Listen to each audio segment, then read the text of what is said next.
बच्चों ऑनलाइन वालों दिखाई दे रहा है क्या बेटा? क्या स्क्रीन दिखाई दे रही है? कोई कुछ बोल क्यों नहीं रहा है? आपको दिखाई दे रही है ना? तो बेटा ये सारे नोट्स में डाल दूंगा आपको, ठीक है? आप बिल्कुल एज इट इज कॉपी कर लेना। और कोई कल बच्चा है, कोई आप कॉपी लिखने वाली है बेटा? उसके पास नहीं है? चलो मैं मंडे को दिलवाता हूँ, ठीक है?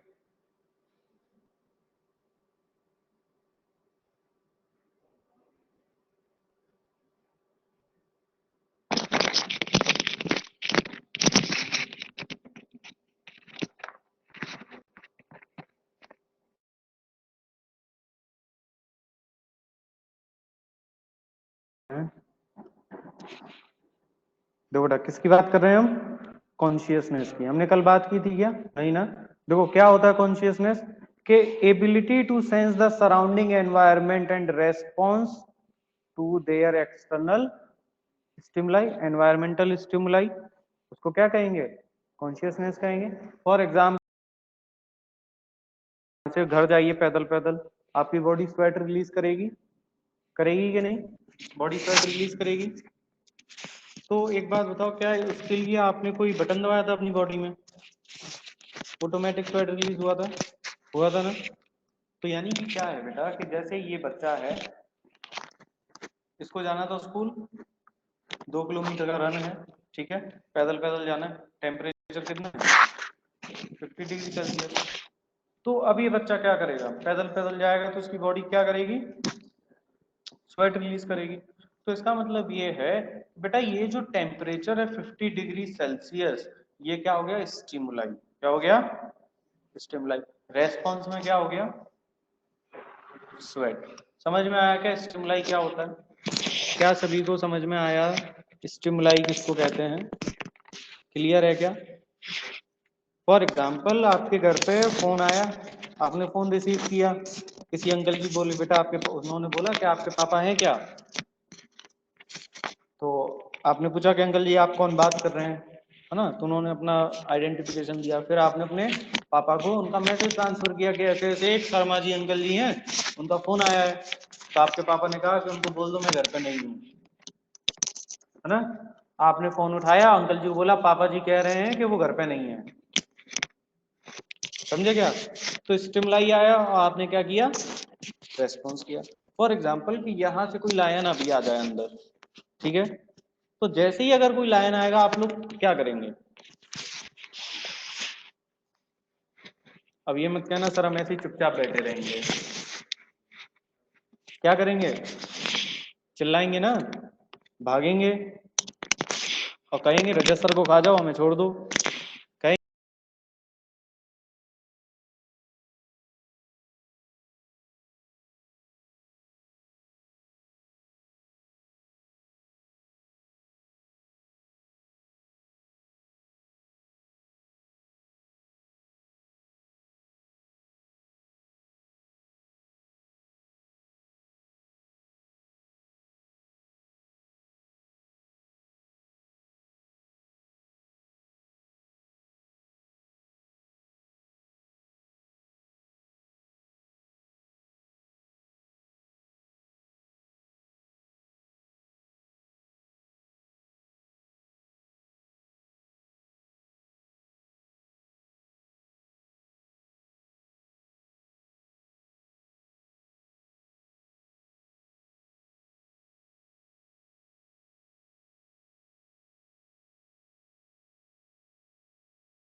रेस्पॉन्स किया कि नहीं? तो स्टिमुलाई क्या हो गया? क्या आपके दोस्त का आपको परेशान करना, और रेस्पॉन्स में क्या हुआ? थप्पड़ मारना। समझे क्या? तो देखो बेटा इस दुनिया में जितने भी लोग हैं ना, जितने भी जो कॉन्शियसनेस शो करते हैं, सारे के सारे जितने भी लिविंग है वो सब के सब कॉन्शियसनेस शो करेंगे। ऐसा कोई भी नहीं है जो कॉन्शियस।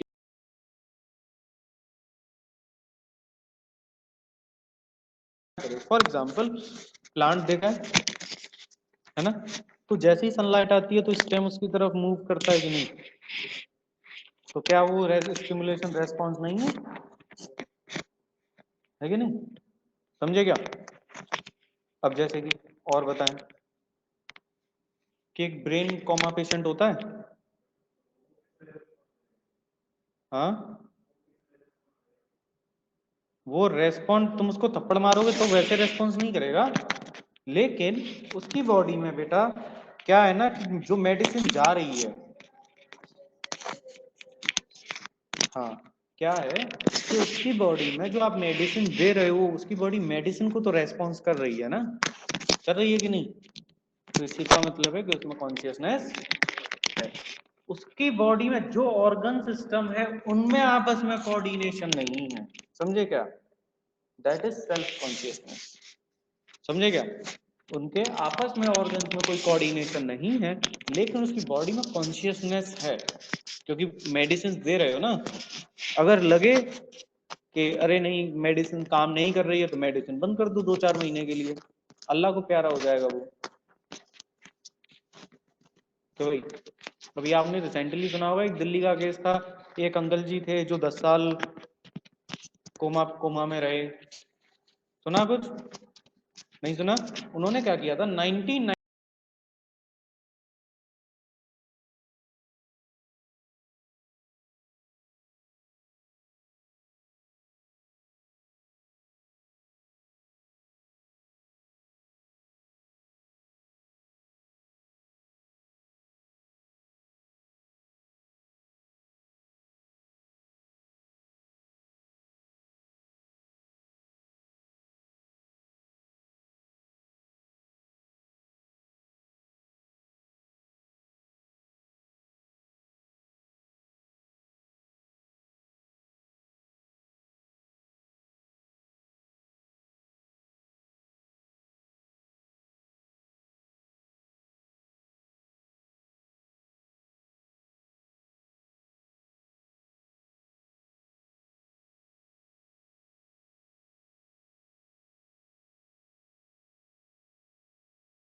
1 लाख का, समझे क्या?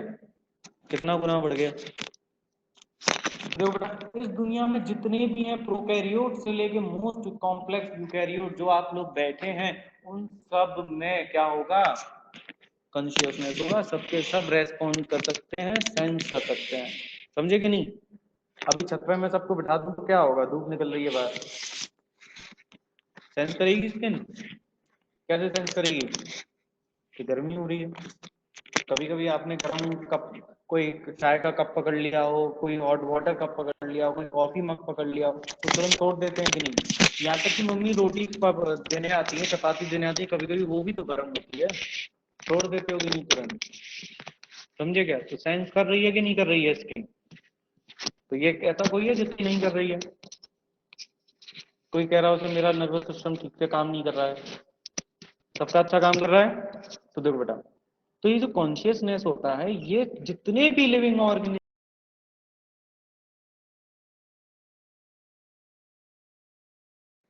सबके अंदर प्रेजेंट होगा, ऐसा कोई भी नहीं है जिसके अंदर नहीं होगा। तो जैसे कि मैंने कहा कि प्लांट्स जो होते हैं वो रेस्पॉन्ड करते हैं लाइट को, वाटर को, टेम्परेचर को, करेंगे कि नहीं करेंगे? भाई जो रूट्स हैं कहाँ जाती हैं? जमीन के अंदर ना। पानी कहाँ है? जमीन के अंदर। तो कर रही है ना रेस्पॉन्स। समझ में आया कि नहीं आया? क्लियर? चलो फिर आगे चलते हैं।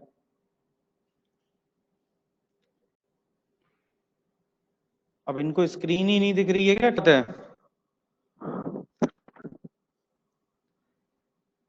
Sir no voice. अब बताओ क्या किया जाए? हेलो हेलो बेटा, वॉइस आ रही है क्या? हेलो हेलो बेटा, वॉइस आ रही है क्या? बेटा स्क्रीन आपको नहीं दिख रही है क्या, ये बताओ? क्या स्क्रीन दिख रही है? वॉइस आ रही है?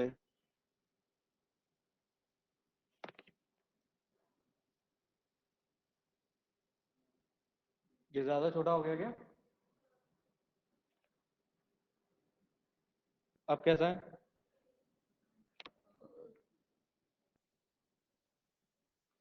तो बेटा अब हम बात करते हैं सेल्फ कॉन्शियसनेस की। देखो भी क्या कहता है सेल्फ कॉन्शियसनेस, इसको कहते हैं बेटा हाई डिग्री ऑफ कॉन्शियसनेस। क्या कहते हैं? हाई डिग्री ऑफ कॉन्शियसनेस, जो केवल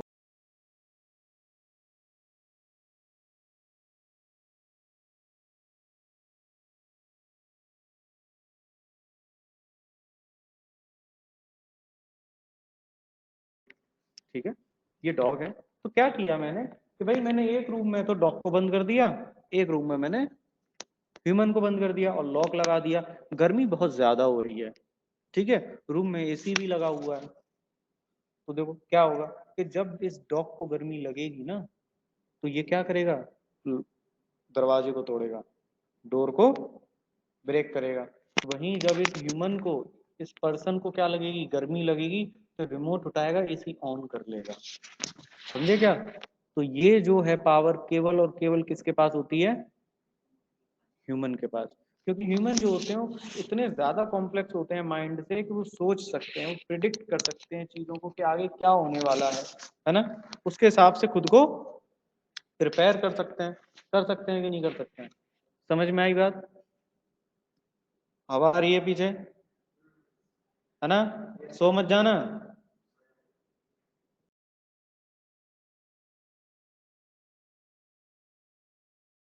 लिविंग ऑर्गेनिजम्स जो होते हैं वो बेटा क्या करेंगे, वो सेल्फ रेप्लिकेटिंग होते हैं, इवॉल्विंग होते हैं, ठीक है ना, सेल्फ रेगुलेटरी होते हैं। उनके पास एक सिस्टम होता है जिसमें जो भी एक्सटर्नल स्टिमुलाई है वो खुद ही रेस्पॉन्ड करता रहता है। जैसे कि मैंने कहा कि आपकी बॉडी से स्वेट रिलीज हुआ, तो उसके लिए कोई बटन दबाया क्या आपने, ऑटोमेटिक आया कि नहीं? तो मतलब उस बॉडी जो टेम्परेचर था, स्किन ने सेंस किया कि भाई गर्मी है ना, तो बॉडी ने क्या किया, कूल डाउन करने के लिए टेम्परेचर को स्वेट रिलीज कर दिया। समझे कि नहीं समझे? अगर बाई चांस स्वेट रिलीज नहीं होता तो क्या होता, बॉडी उबलने लग जाती, नसें फट जाती और हम अल्लाह को प्यारे हो जाते। यही तो होगा। फिर देखो आगे, अब एक वर्ड है होम्योस्टेसिस, सुना है कभी? हाँ, होम्योस्टेसिस। देखो बेटा इसका मतलब क्या है कि होम्यो मतलब सेम,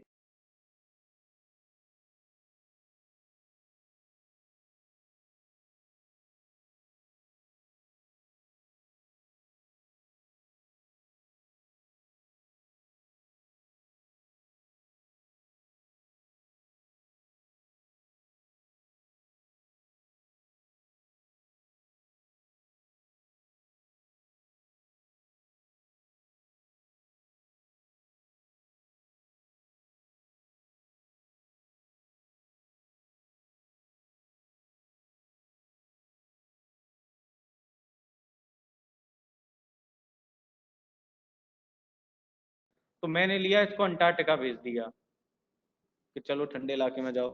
वहां पे टेम्परेचर कितना था, -50।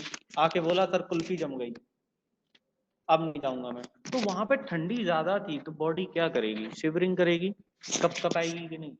कभी गए हो नॉर्थ में सर्दियों के टाइम पे, दिल्ली वगैरह उस साइड में, है ना, तो नवंबर दिसंबर जनवरी फरवरी कभी गए हैं, जाके देखना कितनी देर सर्दी होती है ना। तो बॉडी क्या करेगी, शिवरिंग जानते हैं ना, क्या कहते हैं शिवरिंग को? कोई ऐसा है जो नहीं जानता हो शिवरिंग को? ऐसे होती है बॉडी जब सर्दी लगती है, समझे क्या? उसको कहते हैं क्या, शिवरिंग। समझे? देखो जितना अच्छे से मैं समझा रहा हूं उससे कहीं ज्यादा 5 गुना अच्छे से आपको अपने पेशेंट को समझाना है। समझे कि नहीं? हर एक पेशेंट की एक ही शिकायत रहती है, डॉक्टर साहब को समझाते ही नहीं है, तो बोलते ही नहीं है। समझे?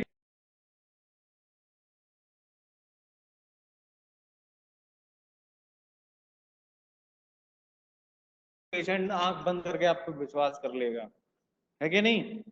भाई लोग अपना मोबाइल फोन नहीं देते हैं रिपेयर होने के लिए, उसको सामने से खड़े होकर करवाते हैं कि नहीं? ठीक, तुम दे दोगे अपना मोबाइल किसी को ठीक कराने के लिए, ले भैया रख ले 5 दिन?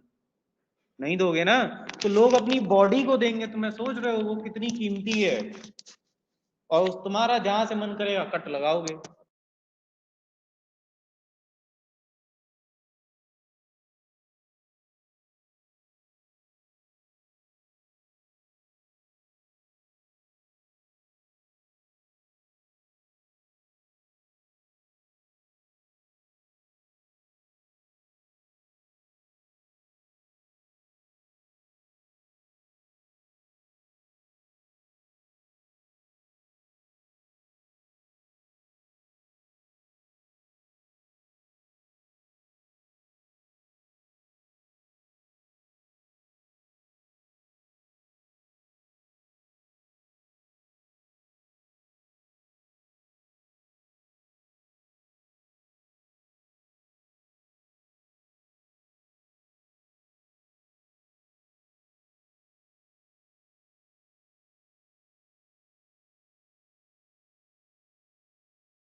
कंसंट्रेटेड, यानी कि इस जिसमें यूरिन तो पास होगा लेकिन इसके अंदर वाटर जो है वो नहीं होगा, वाटर बहुत ही कम होगा।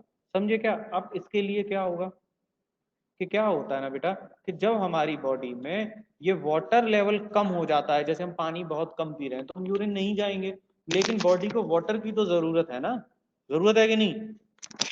तो उस वक्त क्या होगा, हमारे बॉडी में एक ये ग्लैंड पाया था, पिट्यूटरी ग्लैंड, है कि नहीं? ये एक हार्मोन क्या है? Anti diuretic hormone. क्या कहते हैं? हार्मोन। तो ये एंटी ड्यूरेटिक हार्मोन आ जाएगा और ये क्या करेगा कि जब ये किडनी यूरिन बना रही होगी तो वहां से इस वाटर को उठा उठा के ब्लड में फेंकेगा। क्या करेगा? उस वाटर को उठा उठा के ब्लड में फेंकेगा। तो ब्लड को नहीं जाना है, सॉरी वाटर को नहीं जाना है, वाटर को तो बॉडी में रखना है, क्योंकि हमारी बॉडी में जो वाटर बैलेंस है उसको भी तो मेंटेन करना है। समझे क्या? तो इसके लिए आपने कुछ किया क्या अपनी बॉडी में? नहीं किया ना। देखो कितनी अच्छी मैकेनिज्म है। तो कांस्टेंट पैरामीटर रहा कि नहीं? आपने देखा होगा कि कुछ लोग होते हैं, कुछ एकादशी आती है जैसे कि निर्जला एकादशी, लोग सुबह से लेकर रात तक पानी नहीं पीते हैं, है ना, सरवाइव कर जाते हैं। कैसे? मैकेनिज्म दिया है ना हमारी बॉडी में, उसकी वजह से।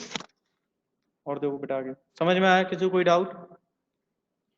ऑनलाइन वालों से भी पूछ लेते हैं। बेटा ऑनलाइन वालों, सर हमारे मैसेज भी पढ़ो ना प्लीज। सर वॉइस आता है तो स्क्रीन नहीं दिखती है बेटा। अरे ये क्या परेशानी है, मेरी शक्ल दिख रही है क्या? हेलो, इंटरनेट ही नहीं है तो होगा क्या?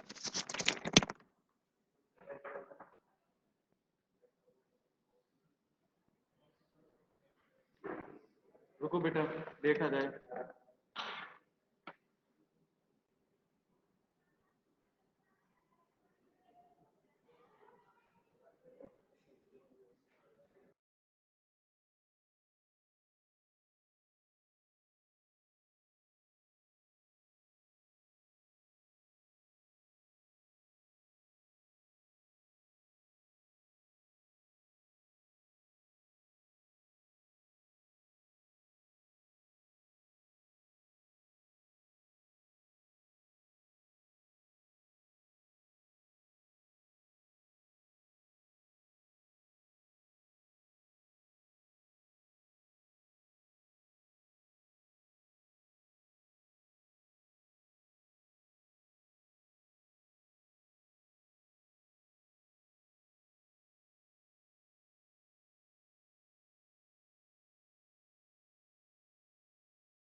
बेटा आ रही है ऑनलाइन वालों, वॉइस आ रही है क्या बेटा?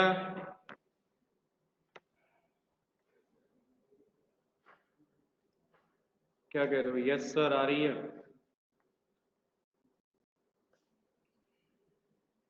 अब ये बताओ, ये स्क्रीन दिखाई दे रही है?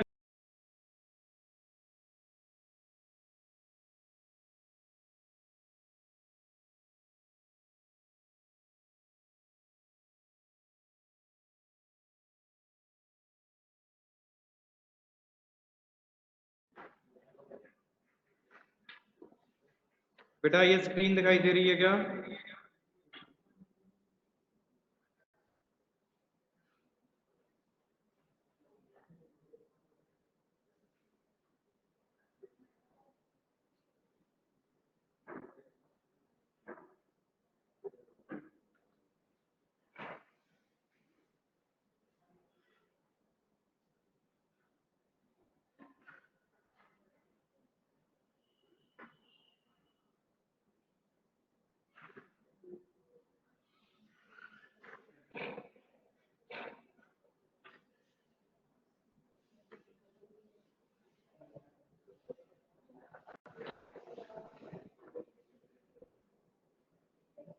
बेटा दिख रहा है ना screen? Now it is properly clear. चलो प्रॉपरली क्लियर ना, देखो बेटा अब उनको प्रॉपरली क्लियर दिखाई दे रहा है।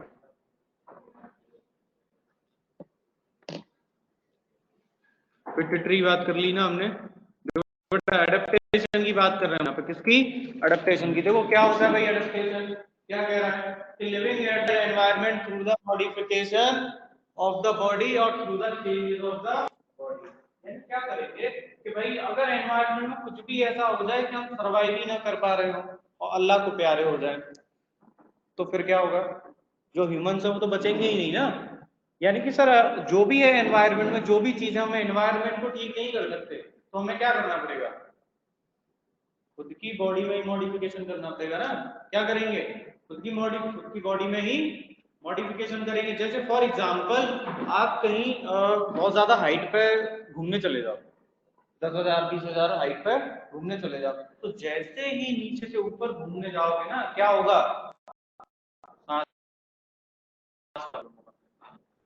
ऐसे करने दो, लोगों को सांस नहीं आती, तो लोग लद्दाख घूमने जाते हैं, उनको सांस नहीं आती। तो जब वो लोग वहां घूमने जाते हैं तो वहां के लोकल लोग कहते हैं कि आप यहाँ के एनवायरनमेंट में एटलीस्ट ये क्या 2 दिन के लिए क्या करो, स्टे कर लो, फिर कहीं घूमना। तो लोग जाते हैं एयरपोर्ट में, तो सबसे पहले वो सिलेंडर लेते हैं ऑक्सीजन वाला, उसको लगाते हैं, ऑक्सीजन नहीं आता। लेकिन वहीं पे जो लोग रह रहे हैं उनको कोई दिक्कत नहीं है, ना उन्हें ठंड से कोई दिक्कत है, ना उन्हें ऑक्सीजन का कोई दिक्कत है, तो क्या करेंगे? यानी कि उन बॉडी में वहां के एनवायरनमेंट के हिसाब से क्या हो गया है? मॉडिफिकेशन हो गया है, एड गया है। समझे कि नहीं समझे? और एडेप्टेशन के एग्जांपल्स की कमी नहीं है। जैसे फॉर एग्जांपल आपने कैट सुना होगा, कांटे होते हैं कि नहीं? डेजर्ट में पाया जाएगा, डेजर्ट होते हैं। अब देखो क्या होता है कि वो स्पाइन्स या थॉर्न्स क्यों पाए जाते हैं? लीफ ऐसा है, सरफेस एरिया बड़ा है कि नहीं? सनलाइट आएगा, जब इस पर सनलाइट आएगा तो होगा क्या? ट्रांसपिरेशन होगा। जितना बड़ा एरिया उतना ज्यादा ट्रांसपिरेशन होगा कि नहीं? अगर इसको ऐसे कर दिया जाए छोटा, तो एरिया कम हो गया कि नहीं? अब ट्रांसपिरेशन कैसा होगा? कम। तो वाटर लॉस कैसा होगा? समझे क्या? तो वो क्या है? नहीं तो फिर भाई डेजर्ट में तो पानी है नहीं, तुम देने जाओगे क्या? हम लोग तो नहीं जाएंगे पानी देने के लिए डेजर्ट में कि भाई। तो वहां पे जो लिविंग ऑर्गेनिज्म हमें मिल रहा है उसको क्या करना पड़ेगा? खुद में मॉडिफिकेशन करना पड़ेगा। समझे क्या? अब बेटा लास्ट है हमारा यहाँ पे सेलुलर ऑर्गेनाइजेशन। तो कॉन्शियसनेस के अंदर कोई भी एक्सेप्शन नहीं। समझे क्या? कॉन्शियसनेस के अंदर कोई भी एक्सेप्शन नहीं। अब आया सेलुलर ऑर्गेनाइजेशन। बेटा कोई भी चीज बनी है क्या वो सेल की बनी है कि नहीं? है ना? कोई भी ऐसा लिविंग ऑर्गेनिज्म बताओ जिसमें सेल ही ना हो।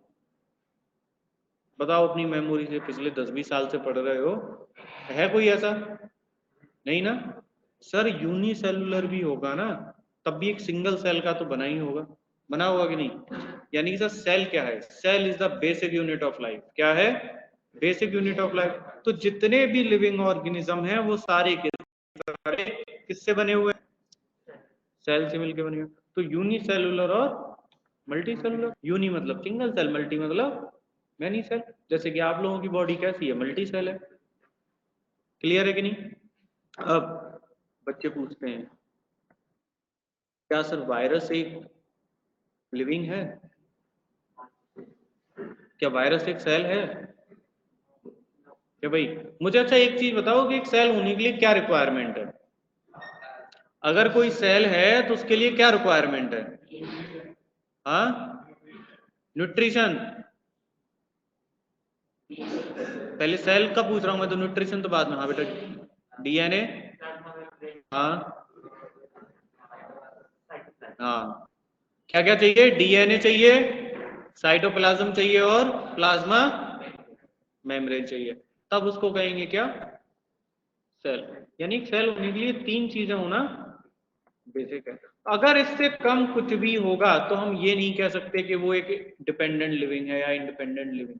समझे? क्या वो इंडिपेंडेंट लिविंग हो ही नहीं सकता। जैसे virus, virus living, virus non living. क्यों? साइटोप्लाज्म नहीं है, प्लाज्मा मेम्ब्रेन नहीं है, क्या है उसके पास? केवल न्यूक्लिक एसिड और पार्टिकल है, इसीलिए वो लिविंग में नहीं माना जाता। अब देखो क्या बेटा, हाँ खुद का डीएनए होता है। क्या बेटा?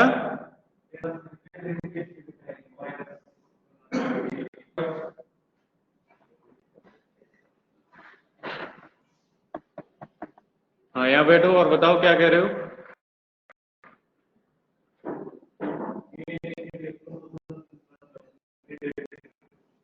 डीएनए के लिए हाँ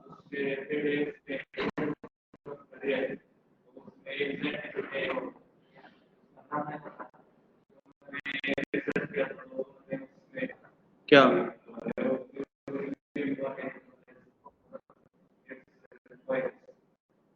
कि कौन से ऑर्गेनिज्म के पास होता है क्रोमोसोम? नहीं, क्रोमोसोम तो सब ऑर्गेनिज्म के पास होते हैं। तुम जिसकी बात, उन्होंने तो ग्राफ ऊपर में बताया था। हाँ तो लिविंग नहीं है ना वो। लिविंग होने के लिए, कंप्लीट सेल होने के लिए तीन चीजें चाहिए। तब कहेंगे प्लाज्मा मेम्ब्रेन, साइटोप्लाज्म और डीएनए। क्या वायरस के पास साइटोप्लाज्म है? क्या उसके पास प्लाज्मा मेम्ब्रेन है? तो फिर वो लिविंग कैसे हो गया? हमारी, हाँ, हमारी बॉडी को पूरा अपने बॉडी के लिए इस्तेमाल करेगा। फॉर एग्जाम्पल रिश्तेदार भी,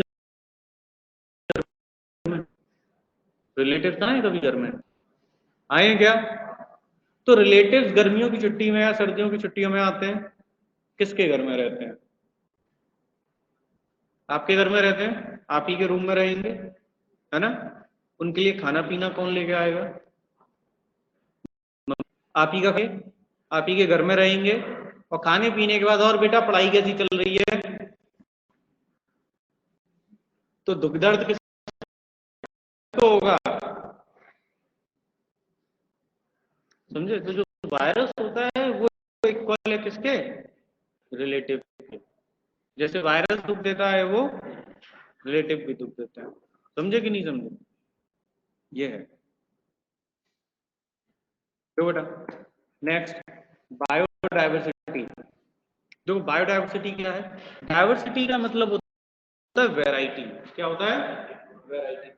बायो का मतलब है लिविंग, यानी लिविंग की वैरायटी। क्या सभी का नाम जानते हैं? सभी को पहचानते हैं? इतने सारे टाइप के एनिमल मिलेंगे, सबको पहचानते हैं क्या? मच्छर मिले, है ना? देख के पता नहीं चलता मेल है कि फीमेल। तो जब आप इसको देखोगे तो एक बात होता है, जितने भी प्लांट्स मिलते हैं क्या वो सब के लीव्स, रूट सिस्टम, ये जैसे हैं, सबके फ्लावर्स एक जैसे हैं क्या?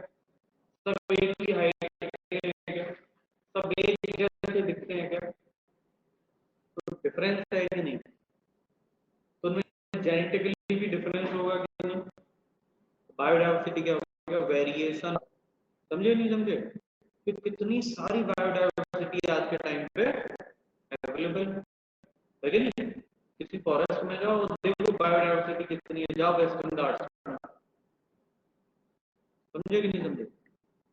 अब देखो आगे, तो अगर मैं यहाँ पे कह रहा हूँ कि भाई बायोडाइवर्सिटी इतनी है और आपको इसकी हेल्प करनी है, आपको इसको समझना है कि बायोडाइवर्सिटी क्या है, कैसे हेल्प कर सकते हैं, तो उसके लिए 3 चीजें होना जरूरी है: आइडेंटिफिकेशन, नॉमेनक्लेचर और क्लासिफिकेशन।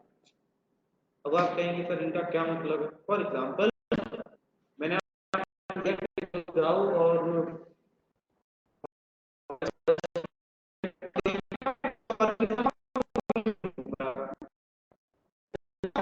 जैसे कौन घूमता है ऐसे? नहीं घूमता है कि नहीं? तो सोचो जिसने नहीं पढ़ रखा था उसने कैसे डाला होगा ये स्नेक? समझे क्या? अगर आपको पता ही ना हो कि भाई ये स्नेक है, कि भाई तब आप क्या करेंगे? तब आइडेंटिफिकेशन कैसे करेंगे? समझे क्या? तो आप क्या करेंगे? उसके जो कैरेक्टर है उसको नोट डाउन करेंगे ना। जैसे वो इस तरीके से इस मूवमेंट में चल रहा है, रेंग रहा है, तो आप उसके कैरेक्टर मूवमेंट कैरेक्टर को लिखेंगे कि नहीं? भाई इसके अंदर ये कैरेक्टर। आगे फिर फर्दर आप अपने डेटा से मैच कराएंगे, तभी तो आइडेंटिफाई करेंगे। करेंगे कि नहीं? अभी यहाँ से कोई ह्यूमन अंदर आए, तुम चिल्लाओ हो, भागो भागो भागो, उसको देख के क्यों भागो? क्या वो लायन है, कोई खा जाएगा? समझे क्या? उसको देख के तो नहीं चिल्लाओगे ना, लेकिन लायन आएगा तो चिल्लाओगे कि नहीं? है ना? छत को फाड़ दोगे और भाग जाओगे, ऑब्वियसली यहाँ से कूद जाओगे। समझे कि नहीं समझे? यानी कि आइडेंटिफिकेशन होना जरूरी है किसी भी ऑर्गेनिज्म का। कोई ऐसा है जो अपनी जेब में छिपकली को लेके बैठा हो, चल तो क्या बायोलॉजी पढ़ाएंगे? नहीं ना, जितने भी हैं सारे के सारे एक ही क्लास के हैं, है ना? तो बायोडाइवर्सिटी की हेल्प के लिए बेटा आइडेंटिफिकेशन, नॉमेनक्लेचर और क्लासिफिकेशन, इन तीनों की जरूरत है। ठीक है, तो ये सारी तीनों चीजें अब होंगी कैसे? कुछ रूल्स के अकॉर्डिंग होंगी कि नहीं? जैसे मैंने कहा था कि अगर कोई ह्यूमन आए तो उसको देख के चिल्लाओगे क्या? नहीं ना, लेकिन लायन आया तो उसको देख के चिल्लाओगे, है ना? तो यानी कि वो एक ऐसा स्पीसीज है, एक ऐसा एनिमल है जिसको इस कैटेगरी में डाला गया कि सर अगर इसको हम मिल गए तो ये हमें नमक मिर्च की भी जरूरत नहीं पड़ेगी, डायरेक्ट खा जाएगा, है ना? तो ये सारी चीजें हम पढ़ते हैं टेक्सोनॉमी के अंदर। किसके अंदर? दिखाई दे रहा है तुमको? देखो टेक्सोनॉमी, देखो बेटा 2 वर्ड से मिलकर बना है टेक्सोनॉमी। पहला टेक्सिस, टेक्सो मतलब टेक्सिस, नोमी मतलब नोमो। टेक्सिस का मतलब होता है अरेंजमेंट और नोमोस का मतलब होता है लॉ। आप जो भी कर रहे हैं क्लासिफिकेशन, वो किसी लॉ के अकॉर्डिंग, किसी प्रिंसिपल प्रोसीजर के अकॉर्डिंग करेंगे। फॉर एग्जाम्पल आपकी क्लास में जितने भी बच्चे बैठे हो सब 11th क्लास के बायोलॉजी के हैं, है क्या? कोई ऐसा है कि जो फर्स्ट क्लास का बैठा हो? कोई ऐसा है जो एमबीए वाला बैठा हो? तो आप सब 11th के बायोलॉजी ग्रुप में हैं, यानी कि सारे के सारे किसी एक प्रिंसिपल, किसी प्रोसीजर के अकॉर्डिंग आए हुए हैं ना। सबके सब 10th पास हैं? ऐसा पॉसिबल है कि बिना 10th पास करके 12th कर लो? हिंदुस्तान में भी मेरे ख्याल से ये तो पॉसिबल नहीं है। तो यानी कि आप जो लेवल कर रहे हैं कि सर हम first, second, third, fourth, fifth, six, seventh, eight, nine, 10th और अब 11th, ये जो क्लासिफिकेशन चल रहा है आपका वो किसी ना किसी लॉ के अकॉर्डिंग चल रहा है कि नहीं? देखो, तो ये जो वर्ड है टेक्सोनोमी दिया किसने था?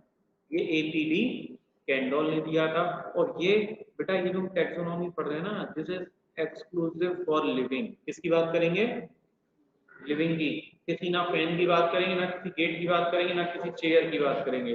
समझे क्या? टेक्सोनोमी किसके लिए इस्तेमाल किया जाता है? लिविंग ऑर्गेनिज्म के लिए। ठीक है, केवल लिविंग के लिए। तो ये वर्ड ना प्रपोज किया था एपीडी कैंडोल नाम के अंकल जी थे, उनकी एक बुक थी थ्योरीज एलिमेंट्री डीला बॉटनिका। अगर इंग्लिश में कहो तो थ्योरी ऑफ एलिमेंट्री बॉटनी, जिसमें इन्होंने इसका इस वर्ड का क्या किया था, इस्तेमाल किया था। समझे? अब जैसे कि फॉर एग्जांपल मैंने बात की डाइवर्सिटी की, अगर मैं जस्ट कहता हूँ डाइवर्सिटी, तो डाइवर्सिटी वर्ड जो है ना तो वो लिविंग के लिए और ना वो पर्टिकुलर किसी नॉन लिविंग के लिए, वो दोनों के लिए। आप चाहे लिविंग कहो या नॉन लिविंग, डाइवर्सिटी एक कॉमन वर्ड है अगर हम डाइवर्सिटी कहेंगे। जैसे कि फॉर एग्जांपल मैंने कहा हमारी क्लास में टेक्सोनॉमी ऑफ स्टूडेंट, क्या कहा, टेक्सोनॉमी ऑफ, तो वो ट्रू होगा कि नहीं, है ना? अगर मैंने कहा टेक्सोनॉमी ऑफ पेन, फॉल्स होगा, क्योंकि तो पेन तो नॉन लिविंग है और टेक्सोनॉमी किसकी बात करता है, केवल। अगर मैंने कहा कि डाइवर्सिटी ऑफ स्टूडेंट, ट्रू है, और मैंने कहा डाइवर्सिटी ऑफ पेन, ट्रू है। क्लियर है यहाँ पे किसी को कोई दिक्कत कि भाई? तो बेटा क्या एक बात बताओ, यहाँ पे हम इस चैप्टर का नाम चेंज नहीं कर सकते क्या? यूनिट का नाम क्या है, diversity in the living world ना, तो हम टेक्सोनॉमी नहीं कर सकते, टेक्सोनॉमी ऑफ लिविंग, टेक्सोनॉमी तो डाल सकते हैं कि भाई, डाल सकते हैं कि नहीं? अकेला टेक्सोनॉमी वर्ड डाल सकते हैं, उससे समझ में आया कि लिविंग वर्ल्ड की बात कर रहे हैं। लिविंग वर्ल्ड कहना जरूरी है तो भाई कह सकते हैं कि नहीं? देखो एनसीईआरटी वालों ने चैप्टर का नाम ही गलत दिया, डाइवर्सिटी इन लिविंग वर्ल्ड बोला, तो डाइवर्सिटी तो नॉन लिविंग की भी होती है ना, हो सकती है कि नहीं? अब देखो जो हम टेक्सोनॉमी पढ़ते हैं उसके फादर कौन है, फादर कौन है, कैरोलस लीनियस। ये जो चैप्टर पढ़ोगे ना इसमें कैरोलस लीनियस आपने बहुत काम किया है। देखो भाई जैसे कि टेक्सोनॉमी जो है बेटा वो दो टाइप की है, एक प्लांट टेक्सोनॉमी और एक एनिमल टेक्सोनॉमी। प्लांट के लिए बात करें तो प्लांट टेक्सोनॉमी, एनिमल के लिए बात कर रहे हैं तो एनिमल टेक्सोनॉमी। किसने दिया, एपीडी कैंडोल ने, और फादर कौन है, लीनियस। या किसी को कोई डाउट कि भाई? फिर देखो ये जो टैक्सोनॉमी है इसमें हम किस चीज की हम बात करते हैं, जब भी टैक्सोनॉमी की बात की जाती है, यानी जिन्होंने भी टैक्सोनॉमी की स्टडीज की, उन्होंने क्लासिफिकेशन दिए, तो उन्होंने चार चीजों की स्टडी की, चार पॉइंट की। पहला आइडेंटिफिकेशन, जैसे मैंने बात की थी कोई ऑर्गेनिज्म ऐसे ऐसे जा रहा है तो कैरेक्टर का पता होना चाहिए ना सबसे पहले। लायन ऐसे ऐसे आएगा क्या, नहीं आएगा ना, तो कैरेक्टर मतलब आइडेंटिफिकेशन होगा, नॉमेनक्लेचर होगा, क्लासिफिकेशन होगा, और एफिनिटी मतलब कि इंटर रिलेशनशिप क्या है। तुम में से कोई ऐसा है जो बिना प्लांट के जिंदा रह ले? अगर इस धरती पे से सारे सारे प्लांट गायब हो जाएं तो हम जिंदा रह सकते हैं क्या? नहीं रह सकते ना। अगर हमें यहाँ सरवाइव करना है तो हमें इस एनवायरनमेंट से इंटरेक्ट करना ही पड़ेगा, करना पड़ेगा कि नहीं? तो यानी स्टडी ऑफ इंटर रिलेशनशिप कि भाई ये जितनी भी ये डाइवर्सिटी है ऑर्गेनिज्म में, इनके आपस में क्या इंटर रिलेशन, क्या रिलेशनशिप है इनके बीच में। समझे क्या? क्लियर? बेटा कहाँ नींद आ रही है क्या? कौन से ख्वाबों में हो रहे हो तुम? तो भाई बता तो दो।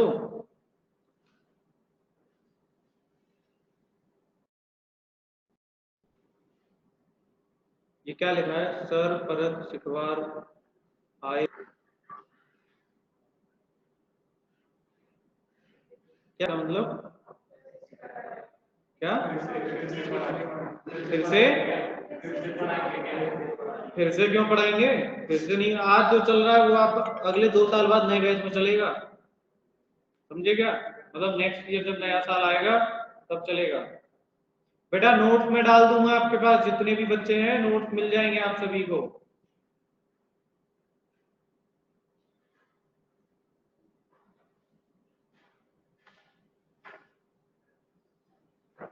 सर ये आपने हमें नहीं पढ़ाया, मैंने किसको पढ़ाया फिर? हाँ किसको पढ़ाया मैंने? बेटा ये पीडीएफ दिखाई दे रहा है क्या, ये बताओ, क्या ये पीडीएफ दिखाई दे रहा है?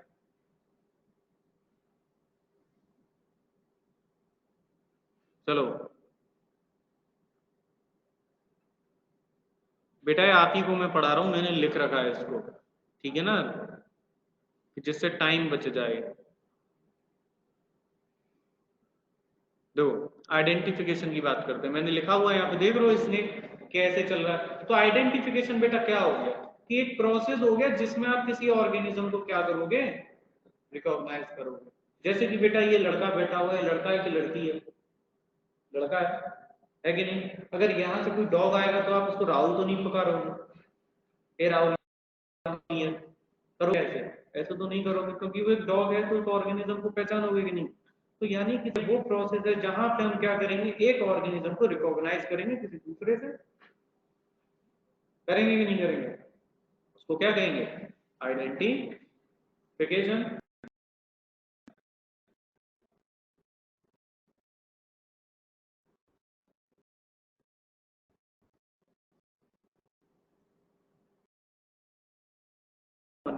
क्या होता है, एक होता है बायोलॉजिकल नेम।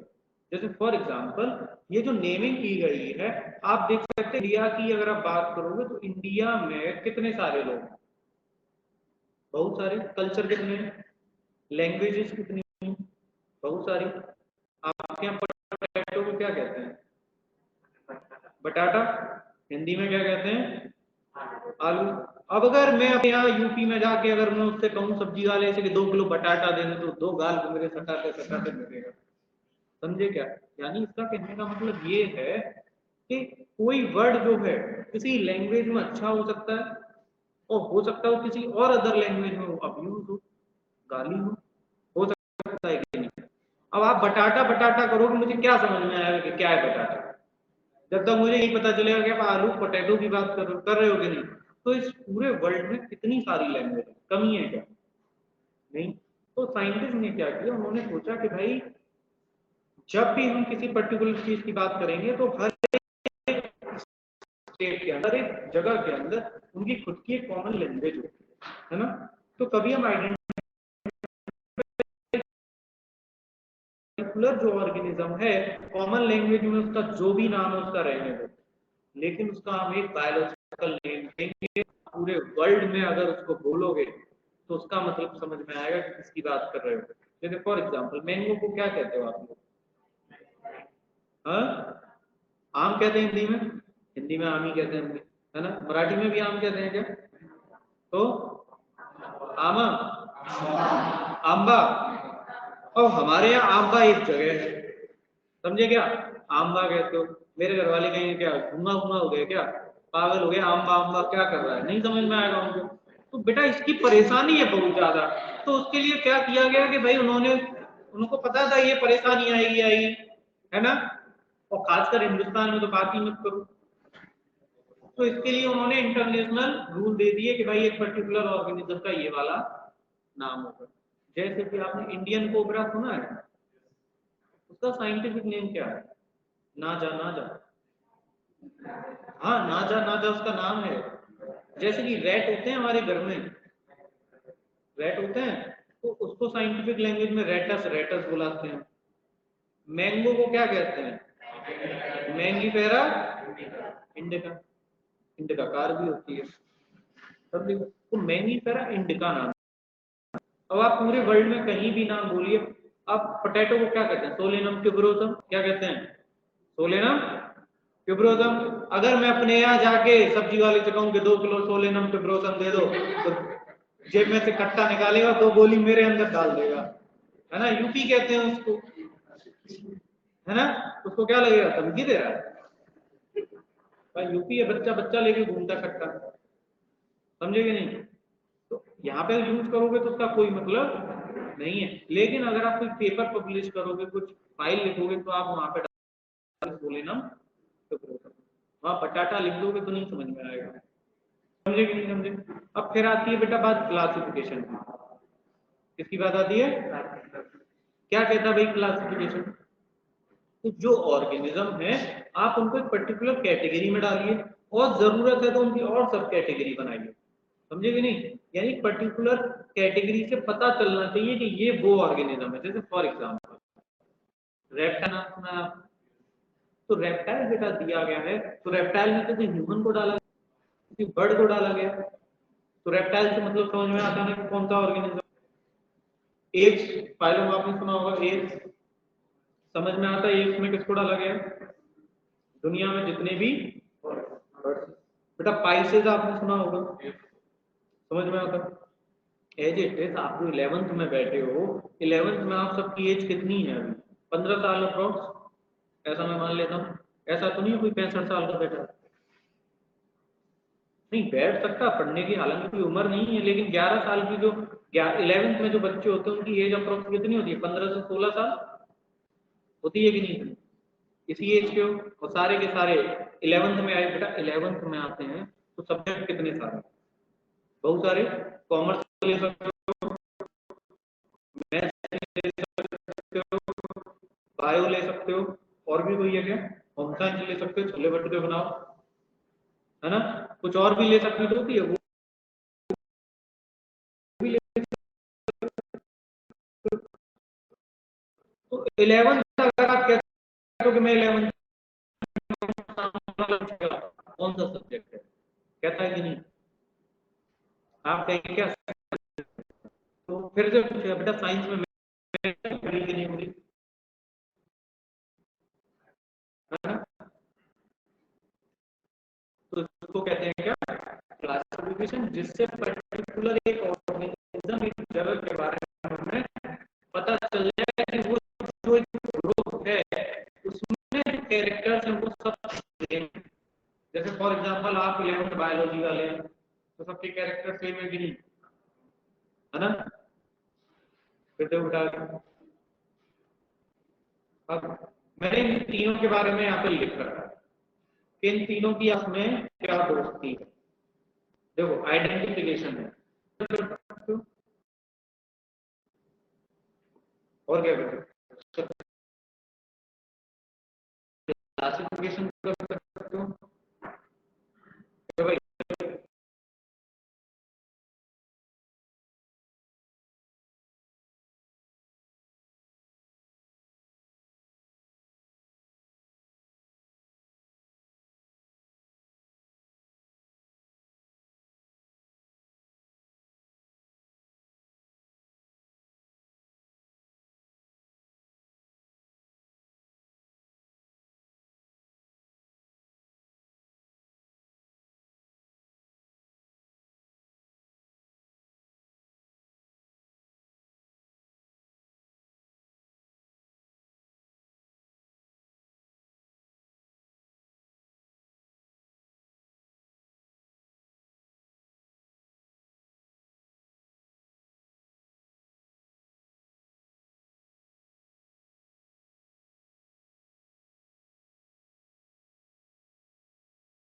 अब एज इट इज क्लासिफिकेशन आ गया। तो बेटा क्लासिफिकेशन में क्या कर रहे हैं? कैटेगरीज में कैटेगरीज बनाए जा रहे हैं, ऑर्गेनिज्म को क्या करते जा रहे हैं? क्लासिफाई करते जा रहे हैं उसके कैरेक्टर्स के बेसिस पे, कर रहे हैं कि नहीं? तो इसको हेल्प मिल रही है कहाँ से? आइडेंटिफिकेशन से, नोमेनक्लेचर से। तो भाई मिल रही है ना। फॉर एग्जांपल मैंने कहा कि मैंने आपको एक लिस्ट दे दी 100 नाम की, कितने नाम है? 100 नाम। मैंने कहा कि चलो इसको तुम सेपरेट कर दो कैटेगरी, आराम से कर सकते हो कि नहीं? कि भाई नाम पढ़ते पढ़ते आपको समझ में नाम लिखा है तो बॉय है ना। सीमा लिखा है तो मतलब क्या है? गर्ल है। सत्यनारायण प्रकाश लिखा है तो कहाँ डालेंगे? ओल्ड एज में डालेंगे, ओल्ड एज बॉय, है कि नहीं। वही नाम लिखा है रिंकू, चिंकू, मिंकू और पिंकू, तो उसको कहाँ डालेंगे? में डालेंगे, डालेंगे कि नहीं। वही एक वर्ड आ जाए नीलम, क्या आ जाए? नीलम, उसको कहाँ डालेंगे? नीलम बॉय या गर्ल? गर्ल में ना। अब देखो मैं कॉलेज में था ना तो मेरे एक सीनियर थे, उनका नाम था नीलम, है ना। बॉय था वो, घर वालों से नॉमन क्या? कृष्णा, कृष्णा तो बॉय का नाम होता है। कृष्णा वैसे बॉय, गर्ल का नेम तो मैंने वैसे नहीं सुना। बेटा क्या पंचायत चल रही है तुम्हारी? नहीं, इधर आओ। हाँ तो नीलम नाम था बेटा उनका। घर पे आया तो घर वालों की आदत होती है कॉलेज से पहली बार आते सारा मोबाइल चेक करते हैं, मेरा भी कर लिया, फोन बुक में नाम था नीलम सर। अब मुझसे पूछते हैं ये कौन है, मैंने सीनियर है मेरे। बोले फोन लगाओ बात करो जरा। मैंने बात कर ली, लड़की की आवाज आई। बोले लड़की की आवाज लड़के की कैसे आ रही है? मैंने कहा भाई वो लड़का ही है, और उनके घर वालों ने उनका नाम गलत रखा है तो मैं क्या करूं?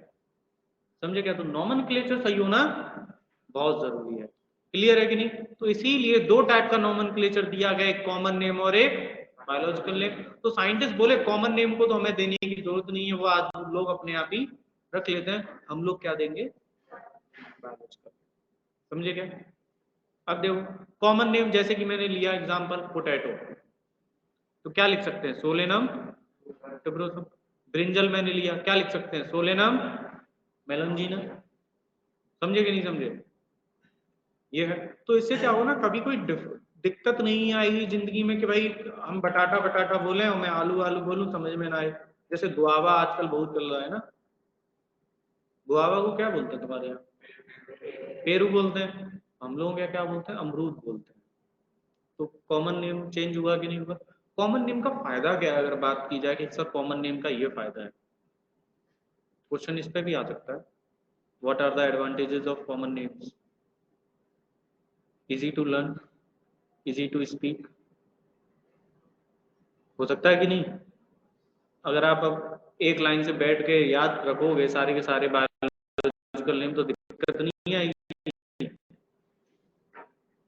कॉमन नेम डेली हमारी लाइफ में चलते रहते हैं, इजी टू स्पीक है, कोई टेंशन नहीं है बोलने की, ये उनके एडवांटेजेस है कि नहीं? राइटिंग में भी लिखते हो तो बड़ी आसानी से लिख सकते हो आप। समझे? देखो बेटा, अब इकोनॉमी देखा हमने, अब आगे हम बात करते हैं सिस्टमेटिक्स की। किसकी बात करते हैं? सिस्टमेटिक्स। सिस्टमेटिक्स क्या है? ये टेक्सोनॉमी से रिलेटेड ब्रांच है। किससे ब्रांच है? टेक्सोनॉमी से। देखो बेटा, तो ओल्ड सिस्टमेटिक और एक न्यू सिस्टमेटिक, यानी पुराने टाइम पे जो स्टडी की जाती थी उसको तो ओल्ड बोल दिया, है ना?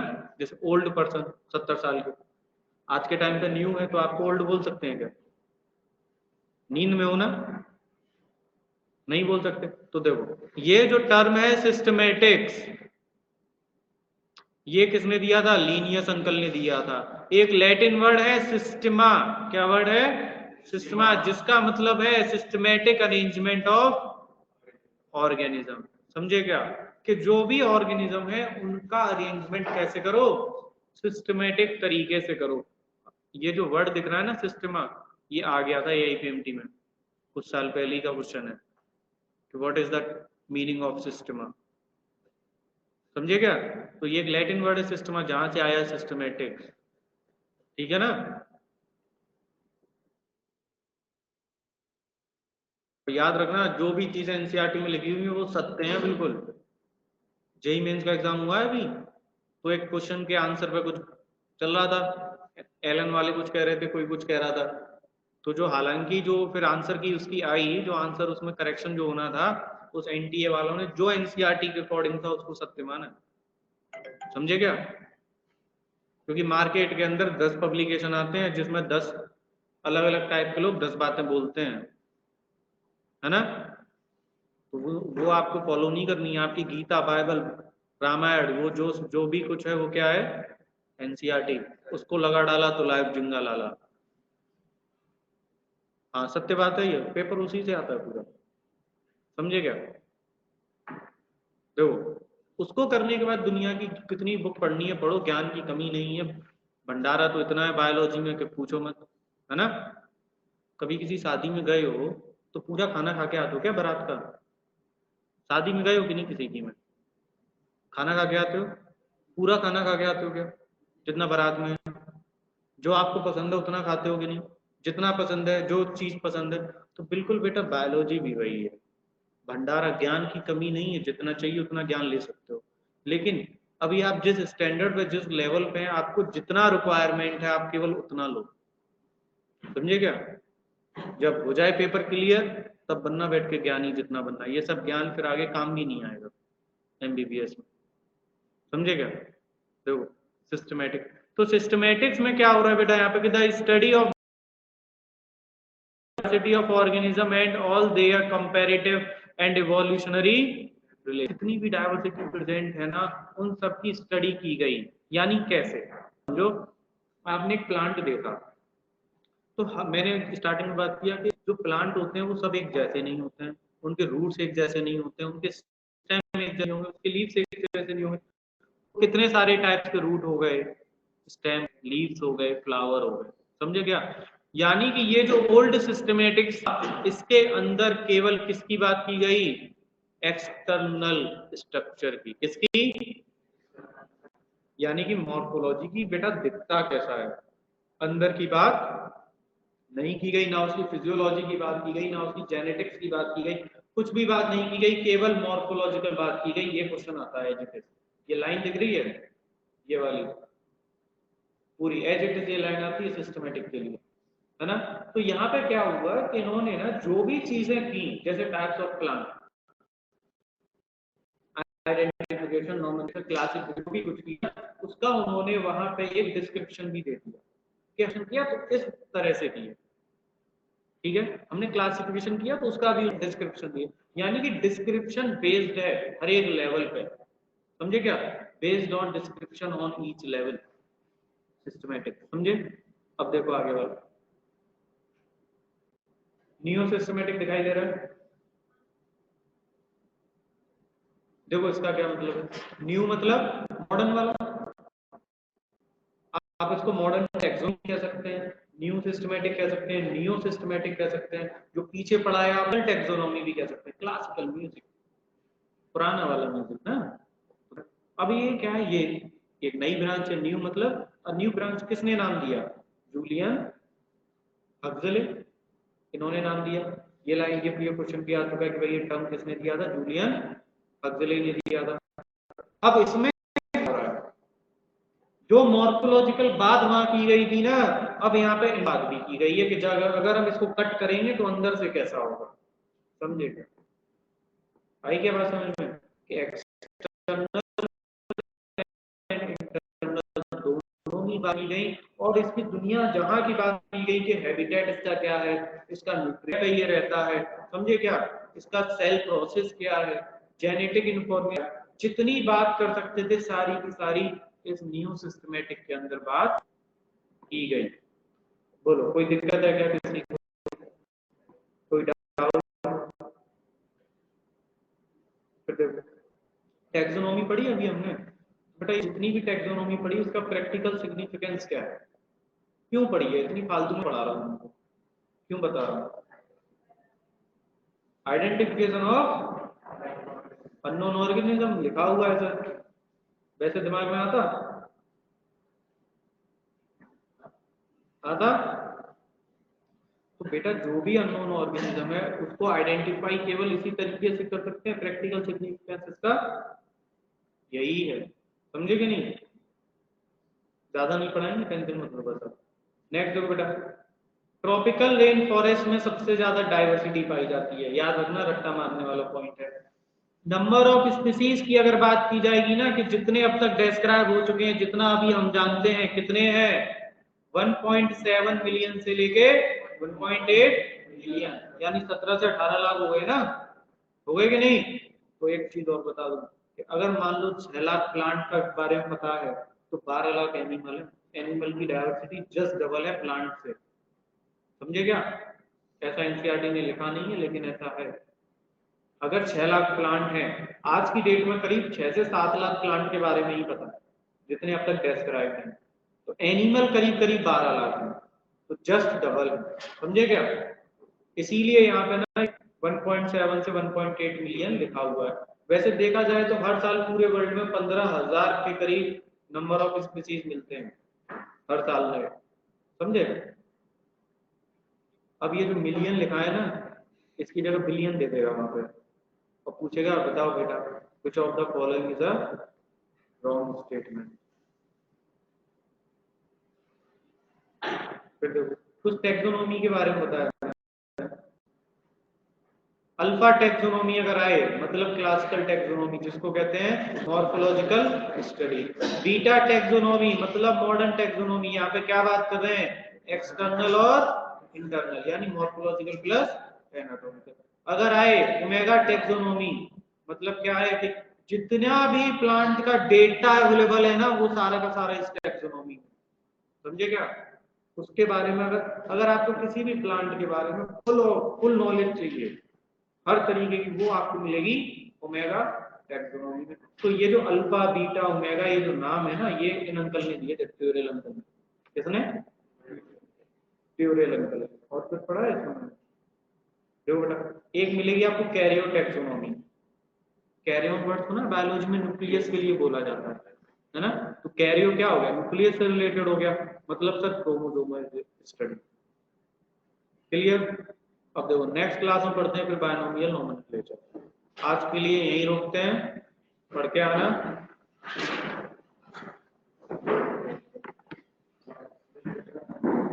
क्या हुआ बेटा, वॉइस नहीं आ रही है क्या? ऑनलाइन वालों,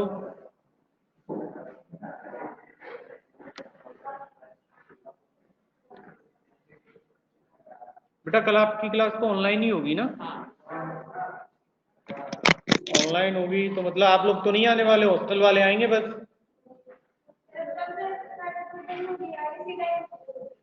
कल तो इसी टाइम पे होगी ना?